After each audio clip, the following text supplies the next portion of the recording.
No desafio da jornada do ano bíblico de hoje, veremos como Deus cuida de seus filhos e filhas aqui na terra. Hoje faremos o resumo final da leitura de Ruth, capítulos 3 e 4. Ao retornar à companhia de sua sogra, Ruth não só voltou com alimento, mas com as boas novas do resgate. Noemi reconheceu a bondade do Senhor e foi então consolada. Da notícia de que Ruth havia sido tratada e acolhida como uma das servas de Boaz, enxergou a possibilidade de retribuir o amor de sua nora com um casamento aprovado pelo céu. Conforme a leitura do texto, percebemos que Ruth não teve relações sexuais com Boaz. Primeiro, que ela chegou perto dele, de mansinho, e lhe descobriu os pés, e depois se deitou. Ruth 3, verso 7. Ou seja, ela não o acordou. Segundo, que quando Boaz percebeu a sua presença, Ruth fez um pedido que define bem o que ela foi buscar ali. Estende a tua capa sobre a tua serva, porque tu és resgatador. Ruth 3, verso 9. Ruth precisava de alguém que a protegesse e cuidasse dela, e não que a desonrasse. Terceiro, que Boaz confirmou o que estudamos ontem, que tanto ele quanto todo o povo sabia que Ruth era uma mulher virtuosa. Ruth 3, verso 11. E em Ruth 3, verso 14, o verso deixa ainda mais claro que não houve contato físico entre os dois. Ficou-se, pois, deitada aos seus pés até pela manhã e levantou-se antes que pudesse conhecer um ao outro. Naquele encontro especial com Boaz, Ruth estava banhada e perfumada e usando a sua melhor roupa. Veste-se de linho fino e de púrpura. Não se tratava de vaidade, mas de asseio e bom gosto. Até então, Boaz tinha visto o lado da serva de Ruth. Agora podia ver o lado da princesa Ruth. Uma combinação perfeita de mulher virtuosa. Noemi, com muita sabedoria, promoveu o encontro que daria a Ruth um lar feliz. E Ruth também foi sábia ao fazer tudo quanto lhe a sogra havia lhe orientado. Então a possibilidade de se casar com a sua amada causou uma explosão de emoções no coração de Boaz. E Noemi teve certeza disso. Aquele homem não se cansará enquanto não se resolver este caso ainda hoje. Ruth 3, verso 18. Eu fico imaginando se Ruth tivesse feito a mesma escolha de Orfa, retornando à casa de seus pais. Como teria sido diferente? Provavelmente sua história nem estivesse na Bíblia. Na verdade, Ruth deixou de seguir o primeiro conselho de sua sogra, que instou para que ela voltasse à casa de sua mãe, pois este a levava para longe de sua companhia e, consequentemente, para bem longe de Deus. Mas prontamente seguiu o conselho seguinte de Noemi.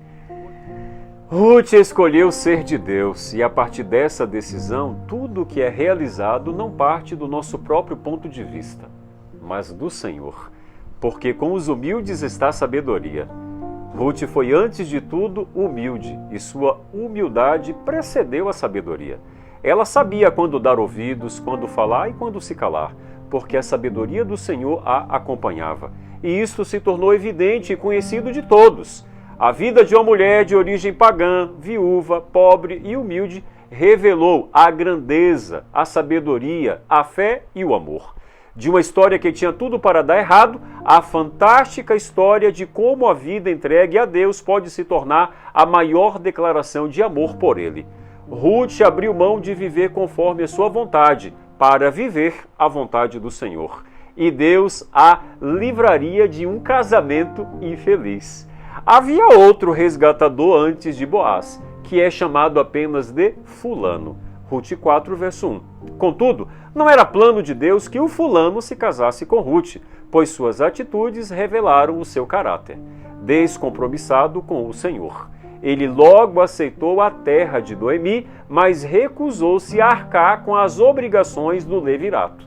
Aceitou os direitos, mas não os deveres. Com isso, deixou a Boaz o caminho livre para assumir tanto um quanto o outro.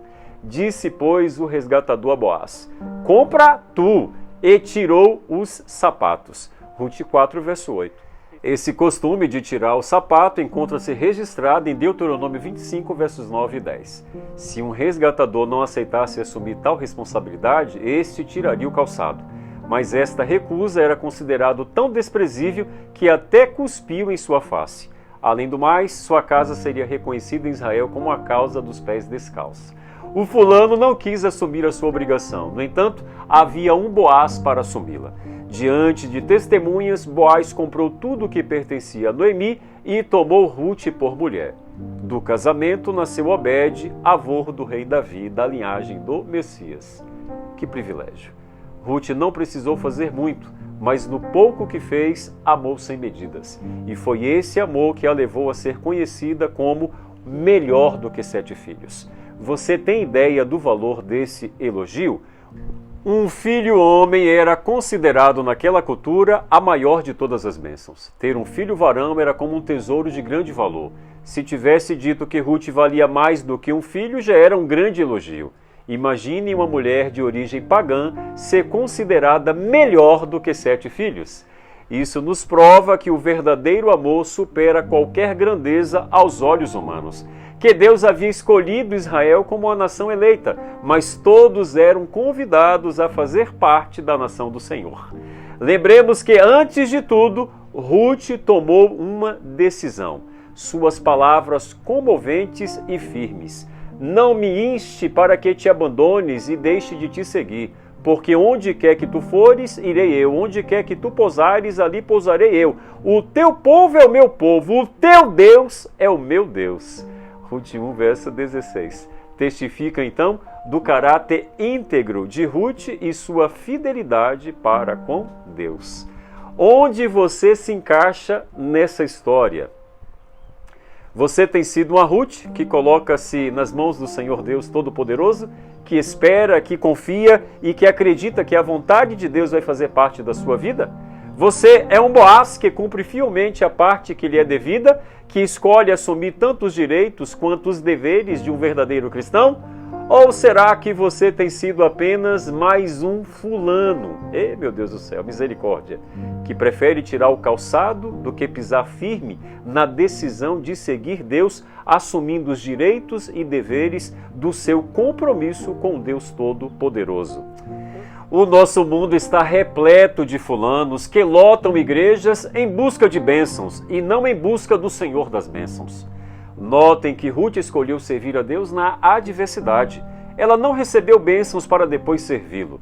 Rute amou e serviu ao Senhor e, como consequência, recebeu as bênçãos de Deus em sua vida. Graças a Deus, concluímos a leitura do livro de Rute. Amanhã iniciaremos a leitura do livro de 1 Samuel.